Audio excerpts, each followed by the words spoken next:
Hello दोस्तों, स्वागत है आपका प्रियंका लर्निंग क्लासेज में। 67वीं बीपीएससी, बिहार एसएससी, बिहार दरोगा, सीडीपीओ, जेपीएससी इन सभी एग्जाम को ध्यान में रखते हुए क्राउन पब्लिकेशन की सीरीज चलाई जा रही है। इसके अंतर्गत हम लोग वर्ल्ड ज्योग्राफी के फैक्ट को देखते हैं ताकि एग्जाम में कोई क्वेश्चन यहाँ से आए तो ना छूटे। तो चलिए हम लोग देखते हैं ज्योग्राफी के क्वेश्चन। तो आज का टॉपिक है जलमंडल। इसके बारे में हम लोग देखते हैं हाइड्रोस्फीयर। इससे रिलेटेड फैक्ट है, पृथ्वी के 70.8% भाग पर जल तथा 29.2% भाग पर स्थल है। उत्तरी गोलार्ध में स्थल और जल का प्रतिशत क्रमशः 61 और 39 है, जबकि दक्षिणी गोलार्ध में यह 19 और 81 है। इस वितरण के कारण उत्तरी गोलार्ध को स्थल गोलार्ध और दक्षिणी गोलार्ध को जल गोलार्ध कहते हैं। नेक्स्ट हम लोग देखते हैं विश्व के प्रमुख महासागर। तो महासागर क्षेत्रफल के अनुसार और प्रतिशत के में और गहराई में। तो प्रशांत महासागर का हम लोग देखें तो इसका हो जाएगा 1,65,246 तो विश्व के प्रमुख महासागर को हम लोग देख सकते हैं, जिसमें प्रशांत महासागर की औसत गहराई 4,280 मीटर है, अटलांटिक का 3,339 मीटर है, हिंद का 3,890 मीटर है, आर्कटिक का 1038 मीटर में है। नेक्स्ट फैक्ट हम लोग देखते हैं, महासागरों की औसत गहराई 3800 मीटर एवं स्थल की औसत ऊंचाई 840 मीटर है। नेक्स्ट है, विश्व के सबसे बड़ी तटीय सीमा वाले देश घटते क्रम में कनाडा, नॉर्वे, इंडोनेशिया, रूस, फिलीपींस, जापान, ऑस्ट्रेलिया, यूएसए है। नेक्स्ट हम लोग देखते हैं महासागरीय नितल की ऊंचाई। महासागरों के तल को ऊंचातामितीय वक्र हाइड्रोपोसोग्राफिक मेट्रिक कर्व द्वारा प्रदर्शित किया जाता है। इसके आधार पर सागरीय नितल के 4 प्रमुख ऊंचावच मंडल में पाए जाते हैं। ये है महाद्वीपीय मग्न तट, यह महाद्वीप के किनारे वाला भाग है जो महासागरीय जल में डूबा रहता है। इसकी औसत चौड़ाई 80 किलोमीटर, गहराई 150 से 200 मीटर तथा ढाल 1 डिग्री या उससे कम होता है। इन मग्न तटों पर प्रमुख मत्स्य क्षेत्र जैसे उत्तरी सागर में डागर बैंक, न्यू फाउंडरलैंड के निकट ग्रैंड बैंक आदि पाए जाते हैं। नेक्स्ट हम लोग देखते हैं महाद्वीपीय मग्न ढाल। कंटिनेंटल स्लोप जलमग्न तट तथा गहरे सागरीय मैदान के बीच तीव्र ढाल वाले मंडल को महाद्वीपीय मग्न ढाल कहा जाता है। इसकी ढाल प्रवणता 2 डिग्री से 5 डिग्री तथा गहराई 200 से 3,000 मीटर तक होती है। इसका सर्वाधिक विस्तार अटलांटिक महासागर 12.4% पाया जाता है। नेक्स्ट है गहरे सागरीय मैदान। यह महासागरीय नितल का सर्वाधिक विस्तृत मंडल होता है, जिसकी गहराई 3,000 से 6,000 मीटर तक होती है। यह महासागरीय क्षेत्रफल के लगभग 75.9% भाग पर विस्तृत है। इसका सर्वाधिक विस्तार प्रशांत महासागर में 80.3% पाया जाता है। सागरीय मैदान में कटक, ज्वालामुखी पर्वत, गाइयाट जैसी विषमताएं मिलती है। 60 डिग्री से 70 डिग्री उत्तरी अक्षांशों के बीच इनका अभाव पाया जाता है। नेक्स्ट हम लोग देखते हैं महासागरीय गर्त के बारे में। ओशियन डिप्स, ये महासागरों के सबसे गहरे भाग होते हैं जो महासागरीय नितल के लगभग 7% भाग पर फैले हैं। इनके ढाल खड़े होते हैं। आकार की दृष्टि से गर्त 2 प्रकार के होते हैं। पहला हम लोग देखें, कम क्षेत्रफल वाले किंतु अधिक गहरे खंड को गर्त कहते हैं तथा लंबे खंड को खाई कहते हैं। प्रमुख गर्त हम लोग देखें तो मेरियाना है, 11,033 उत्तरी प्रशांत महासागर में स्थित है। ट्रोंगा एचिड यह मध्य दक्षिण प्रशांत महासागर में है। जापान रामपो यह उत्तरी प्रशांत महासागर में है। क्यूराइल रखालिन उत्तरी प्रशांत महासागर में है। स्वार फिलीपींस में है, उत्तर पश्चिम प्रशांत महासागर में है। प्यूर्टोरिको अटलांटिक महासागर में है। डोमेंटिया हिंद महासागर में है। रोमसे टिजार्ड दक्षिण अंध महासागर में है। सुंडा जावा पूर्वी हिंद महासागर में है। नेक्स्ट हम लोग देखते हैं पृथ्वी पर जल का वितरण। तो महासागर हिमनदियाँ और हिमटोपी हैं। तो इसमें कुल महासागर का 97.25% है और हिमनदियाँ एवं हिमटोपी का 2.5% है। नेक्स्ट हम लोग देखते हैं भूमिगत जल का। तो ये 0.68% है। झीलें 0.01 है। मृदा में नमी 0.005 है। वायुमंडल 0.01% है। नदी और नाले का ये है 0.001। जैव मंडल का है 0.004। नेक्स्ट हम लोग देखते हैं उच्चावच की अन्य आकृतियाँ। अंत सागरीय कंदरा, महाद्वीपीय मग्न तट तथा मग्न ढाल पर संकरी गहरी तथा खड़ी दीवार से युक्त घाटियों को महासागर के अंदर होने के कारण अंतर सागरीय कंदराएँ और कैनियन कहते हैं। उदाहरण है Hudson Canyon, Cargo Canyon, Bering Canyon, Pribilof Canyon आदि। नेक्स्ट है नीतल पहाड़ियाँ, जलमग्न पर्वत का शिखर जिसकी ऊंचाई 1000 मीटर से अधिक होती है समुद्र पर्वत कहलाते हैं। सपाट शीर्ष वाले समुद्री पर्वत को गाइयार्ड कहा जाता है। नेक्स्ट हम लोग देखते हैं महासागरीय कटक। महासागरों के मध्य प्रसार के कारण अगाध सागरीय मैदान के ऊपर ये कटक पाए जाते हैं। कहीं कहीं पर ये समुद्री जल स्तर के ऊपर द्वीप बनाते हैं, जैसे एंड्रोज द्वीप। इन कटकों का सर्वाधिक विस्तार अटलांटिक एवं हिंद महासागर में पाया जाता है। नेक्स्ट हम लोग महासागर के बारे में देखें तो पहला है प्रशांत महासागर। तो प्रशांत महासागर पृथ्वी के 1/3 क्षेत्रफल पर पूर्वी से पश्चिम से पूर्व 16,000 किलोमीटर चौड़ाई तथा उत्तर में बेरिंग जलमध्य तथा दक्षिण में अंटार्कटिका महाद्वीप के मध्य 14,880 किलोमीटर की लंबाई में एक त्रिभुजाकार रूप में फैला है। नेक्स्ट है इसके उत्तर में बेरिंग जलमध्य भूमध्य, दक्षिण में अंटार्कटिका महाद्वीप, पूर्व में दक्षिणी तथा उत्तरी अमेरिका महाद्वीप तथा पश्चिम में एशिया तथा ऑस्ट्रेलिया स्थित है। नेक्स्ट हम लोग देखते हैं इसमें कई आंतरिक तथा सीमांत सागर जैसे जापान सागर, ओखोटक, बेरिंग सागर, चीन सागर, कोरल सागर, आराफुरा सागर आदि पाए जाते हैं।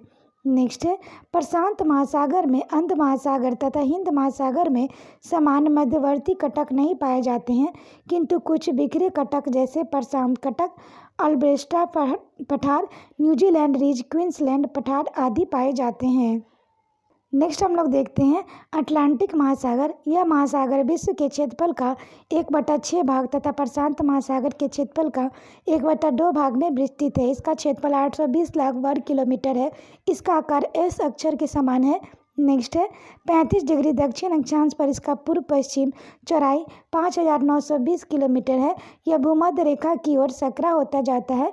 साउराक अंतरीप तथा लाइबेरिया तट के बीच इसकी चौड़ाई 2560 किलोमीटर है। इसके उत्तर में ग्रीनलैंड, हडसन की खाड़ी, बाल्टिक सागर तथा उत्तरी सागर स्थित है।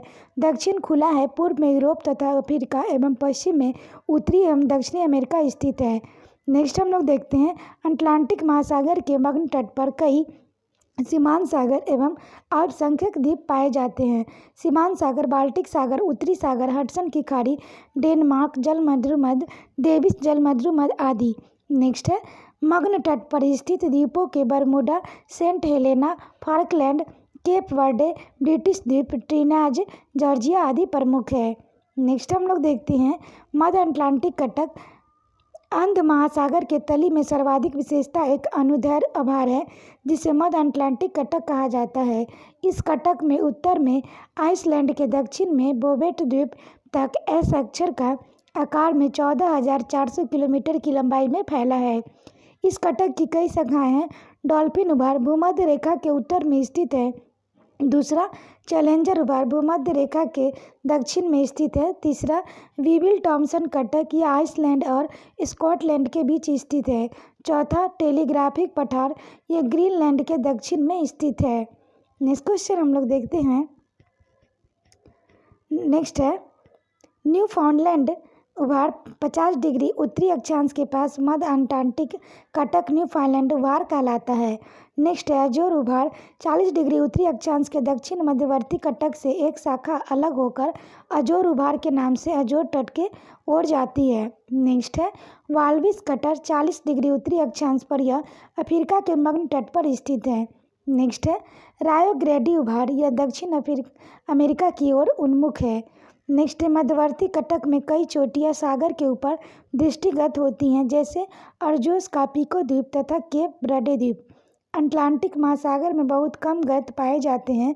इनमें प्रमुख हैं दक्षिण सैंडविच खाई, कैप बर्ड गर्त, प्यूर्टोरिको गर्त, रोमांस गर्त आदि। नेक्स्ट हम लोग देखते हैं हिंद महासागर। हिंद महासागर चारों ओर महाद्वीपीय भागों, उत्तर में एशिया, पश्चिम में अफ्रीका, पूर्व में एशिया, दक्षिण पूर्व में ऑस्ट्रेलिया तथा दक्षिण में अंटार्कटिका से घिरा है। नेक्स्ट है सीमांत सागरों में मोजाम्बिक चैनल, अंडमान सागर, लाल सागर, फारस की खाड़ी प्रमुख है। नेक्स्ट है मध्यवर्ती कटक। इस महासागर में भारत के दक्षिण से शुरू होकर मध्यवर्ती कटक दक्षिण में अंटार्कटिका तक क्रमबद्ध रूप से उत्तर से दक्षिण दिशा में फैला है, जो इस प्रकार है: सोकोन्ना, Chagos, Seychelles, Saint Paul, Emerson, Bharat Antarctica, Kerguelen, Gaussberg, Madagascar. Next हम लोग देखते हैं कटक पर स्थित द्वीप। मध्यवर्ती कटक पर क्रम से लंका द्वीप, Maldives, Chagos, New Emerson, Saint Paul, Kerguelen आदि द्वीप पाए जाते हैं। अन्य बिखरे कटकों पर द्वीपों में प्रिंस एडवर्ड, कोर्जेन आदि प्रमुख हैं। नेक्स्ट है हाल ही में कार्लसबर्ग कटक का पता चला है जो अरब सागर को 2 बराबर भागों में बांटता है। नेक्स्ट टॉपिक हम लोग देखते हैं महासागर तापमान एवं लवणता। महासागरीय जल का तापमान वनस्पति तथा जीव जगत दोनों के लिए प्रमुख महत्वपूर्ण होता है। ये तटवर्ती स्थलीय भागों की जलवायु को प्रभावित करता है। नेक्स्ट है महासागरीय जल का औसत तापांतर नग्न लगभग 1 डिग्री सेंटीग्रेड होता है। उच्चतम तापमान शाम को 2 बजे और न्यूनतम तापमान प्रातः 5 बजे होता है। नेक्स्ट है सागरीय जल का उच्चतम वार्षिक तापमान अगस्त में तथा न्यूनतम फरवरी में पाया जाता है। नेक्स्ट है महासागरीय जल के तापमान के वितरण को कई कारण प्रभावित करते हैं। तो पहला है अक्षांश। भूमध्य रेखा के उत्तरी ध्रुव तथा दक्षिणी ध्रुव की ओर जाने से सतहीय जल का तापमान घटता है, क्योंकि ध्रुवों की ओर सूर्य की किरणें तिरछी होती जाती हैं। नेक्स्ट है जल एवं स्थल के वितरण में असमानता। उत्तरी गोलार्ध में स्थल की अधिकता एवं दक्षिणी गोलार्ध में जल की अधिकता के कारण असमान तापमान वितरण होता है। नेक्स्ट है उत्तरी गोलार्ध में गर्म स्थल के संपर्क में आने से महासागर अधिक ऊष्मा प्राप्त कर लेता है, जिस कारण यहाँ का तापमान दक्षिणी गोलार्ध की अपेक्षा अधिक रहता है।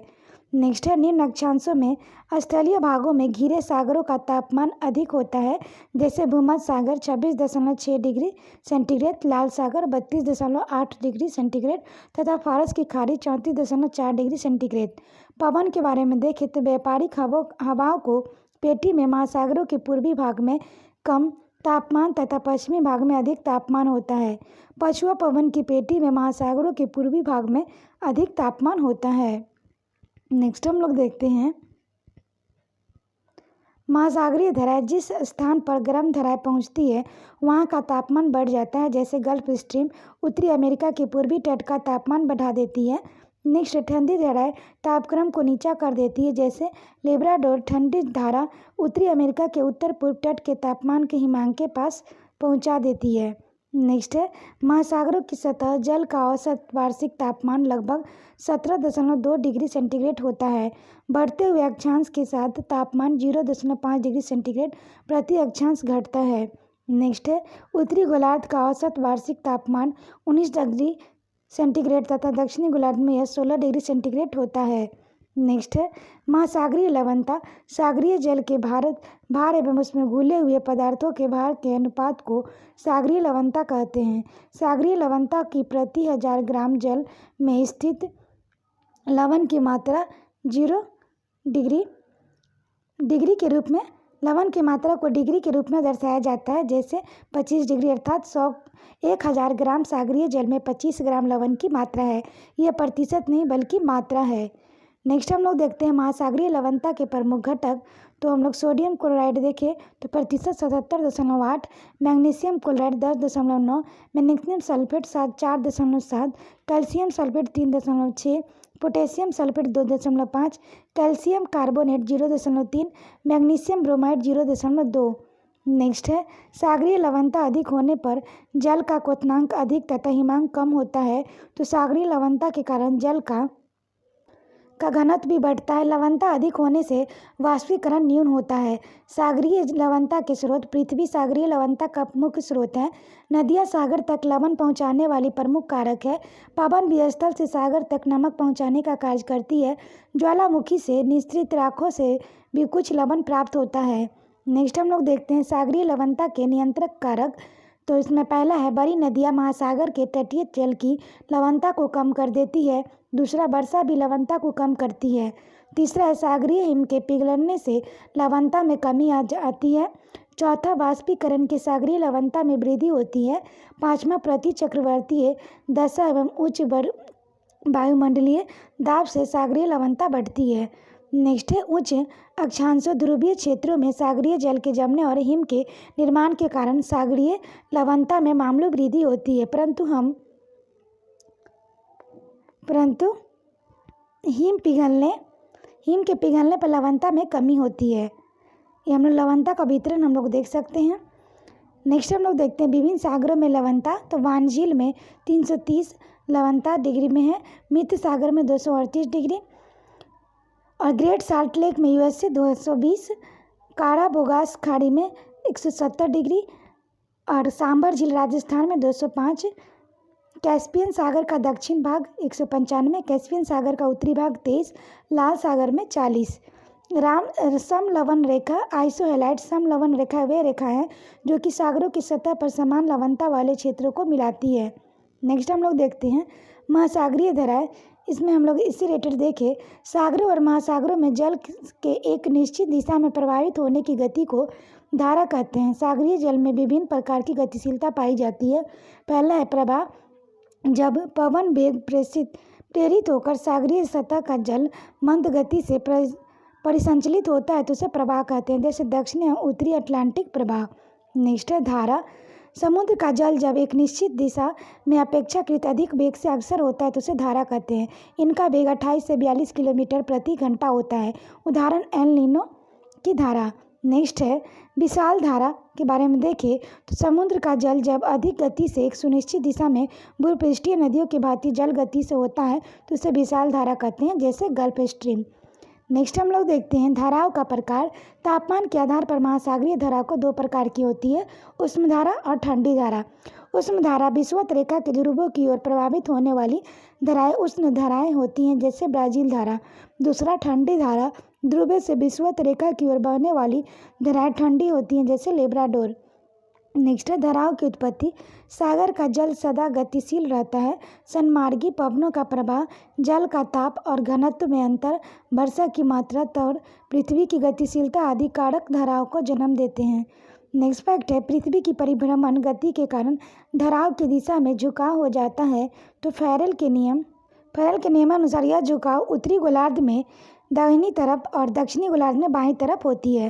पृथ्वी के घूर्णन के कारण उत्पन्न आभासी बल को कोरियोसिक बल कहते हैं। नेक्स्ट हम लोग देखते हैं अटलांटिक महासागर की धाराएं। तो गर्म धाराएं में है उत्तरी विषुवत रेखीय धारा, दूसरा ब्राज़ील धारा, तीसरा गल्फ स्ट्रीम, चौथा विपरीत विषुवतीय रेखीय धारा गिनी धारा, पाँचवा फ्लोरिडा धारा, छठा दक्षिण विषुवत रेखीय धारा, सातवां एंटिलीज धारा। नेक्स्ट हम लोग देखते हैं ठंडी जलधारा। तो लेब्राडोर धारा, कनारी धारा, वेनेजुएला धारा, फॉकलैंड धारा, दक्षिण अटलांटिक महासागर प्रवाह, छठा है इरगिन्स धारा, सातवां अंटार्कटिक प्रवाह। नेक्स्ट हम लोग देखते हैं सारगैसो सागर। उत्तरी अटलांटिक महासागर में गल्फ स्ट्रीम, कनारी धारा और उत्तरी विषुवतीय रेखीय धारा द्वारा एक प्रति चक्रवातीय प्रवाह क्रम में पाया जाता है, जिसके अंतर्गत शांत एवं गतिहीन जल पाया जाता है, जिसमें सारगैसम घास फैली रहती है। इस भाग को सारगैसो सागर कहा जाता है। सारगैसो शब्द पुर्तगाली भाषा के शब्द सारगैसम से लिया गया है, जिसका अर्थ है समुद्री घास। इसका विस्तार देखें तो यह 20 डिग्री उत्तर से 40 डिग्री उत्तर और 35 डिग्री पश्चिमी देशांतर से 75 डिग्री पश्चिमी देशांतर तक पाया जाता है। इसकी विशेषता है यहाँ अटलांटिक महासागर की सर्वाधिक लवणता 37 डिग्री पाई जाती है। सागर का औसत वार्षिक तापमान 28 डिग्री सेंटीग्रेड रहता है। सागर में तैरती हुई घास नौवहन में बाधा उत्पन्न करती है। नेक्स्ट हम लोग देखते हैं प्रशांत महासागर की धाराएं। तो इसमें गर्म धारा है क्योसोरो धारा, दूसरा उत्तरी विषुवतीय धारा, और ठंडी जलधारा में पेरू या हेम्बोल्ट धारा, कैलिफोर्निया धारा। नेक्स्ट हम लोग देखते हैं उत्तरी प्रशांत धारा, ये गर्म धारा है, और एल नीनो धारा ये भी गर्म है। सुसीमा धारा, अलास्का धारा, दक्षिण विषुवतीय रेखीय धारा, पूर्वी ऑस्ट्रेलिया धारा, ये सब गर्म जल धारा है। और ठंडी में क्यूराइल या ओंसियो धारा, आकेटक्स धारा, ये ठंडी जल धारा है। अब हम लोग देखते हैं हिंद महासागर की धारा है। तो गर्म जल धारा है अगुलास की धारा, दूसरा मोजाम्बिक धारा, तीसरा दक्षिण विषुवत रेखीय धारा, चौथा दक्षिण पश्चिम मानसून धारा, पाँचवा उत्तर पूर्वी मानसून धारा, छठा मेडागास्कर धारा और ठंडी जलधारा में पश्चिमी ऑस्ट्रेलिया द्वारा पश्चिम पवन प्रवाह। नेक्स्ट हम लोग देखते हैं महासागरीय धाराओं का प्रभाव, जिसमें पहला है पृथ्वी का उष्मा संतुलन। महासागरीय धाराएं तापक्रम के वितरण के महत्वपूर्ण स्रोत होती है। जब गर्म धाराएं ठंडे भागों में पहुंचती है तो वहां अधिक सर्दी नहीं होने देती, जिससे great Britain, Norway, Sweden, Denmark आदि तापमान में गल्फ स्ट्रीम के बड़े भाग के उत्तरी अटलांटिक धारा के कारण अपेक्षाकृत गर्म रहता है। इस तरह ठंडी धारा किसी स्थान के तापमान और अत्यंत नीचा कर देती हैं, जैसे कुराइल, लेब्राडोर, फॉकलैंड की ठंडी धाराएं प्रभावित क्षेत्रों में भारी हिमपात के लिए जिम्मेदार है। नेक्स्ट है वर्षा पर प्रभाव। गर्म धाराओं के ऊपर चलने वाली हवाएं नदी धारण कर प्रभावित क्षेत्रों में वर्षा करती है। उदाहरण के लिए जापान में पूर्वी भाग में किशोरियो धारा के कारण वर्षा होती है। नेक्स्ट है वातावरण पर प्रभाव। गर्म तथा ठंडी धाराओं के मिलन स्थल पर कोहरा पड़ता है, जो नौवहन के लिए संकट की स्थिति होती है। न्यू फॉकलैंड के पास लेब्राडोर ठंडी धारा तथा गल्फ स्ट्रीम गर्म धारा से मिलने से ताप व्यतिक्रम होने से घना कोहरा पड़ता है। नेक्स्ट है मत्स्य उद्योग पर प्रभाव। जहाँ ठंडी और गर्म जलधाराएं मिलती है, वहाँ मछली पकड़ने का विशाल क्षेत्र बन जाता है। धाराओं द्वारा मछलियों के प्लैंकटन घास लगाया जाना मछलियों के लिए आदर्श स्थिति पैदा करता है। गल्फ स्ट्रीम द्वारा प्लैंकटन न्यूफाउंडलैंड तथा उत्तरी पश्चिमी यूरोपीय तट पर पहुँचाया जाता है, जिसके कारण वहाँ पर मत्स्य उद्योग अत्यधिक विकसित हो गया है। नेक्स्ट हम लोग ज्वार भाटा के बारे में देखें। सूरज तथा चंद्रमा की आकर्षक शक्तियों के कारण सागरीय जल के ऊपर उठने और गिरने को ज्वार भाटा कहते हैं, जिसके उत्पन्न तरंगों को ज्वारीय तरंग कहते हैं।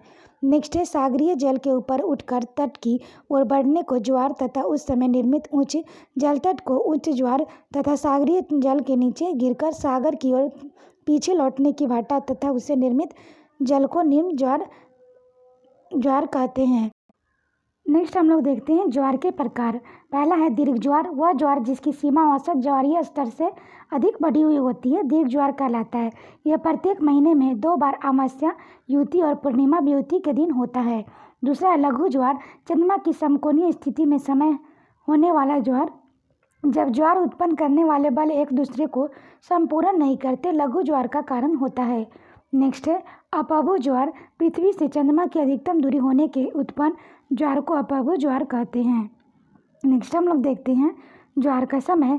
तो ये रेटेड फैक्ट है। प्रत्येक स्थान पर प्रतिदिन 12 घंटा 26 मिनट बाद ज्वार तथा ज्वार के 6 घंटा 13 मिनट बाद भाटा आता है। एक ज्वार केंद्र जो चंद्रमा के सामने आने में 24 घंटे 52 मिनट का समय लगता है। नेक्स्ट है 24 घंटे में प्रत्येक स्थान पर 2 बार ज्वार तथा 2 बार भाटा आता है। पृथ्वी पर एक ही जो समय में 2 बार ज्वार उत्पन्न होते हैं, एक तो चंद्रमा के सामने, दूसरा ठीक उसके पीछे के भाग में। नेक्स्ट है चंद्रमा का ज्वार उत्पादन बल सूर्य के बल से दुगना होता है। चंद्रमा के गुरुत्वाकर्षण और पृथ्वी और चंद्रमा के केंद्र प्रसारी बल द्वारा ज्वार उत्पन्न होता है।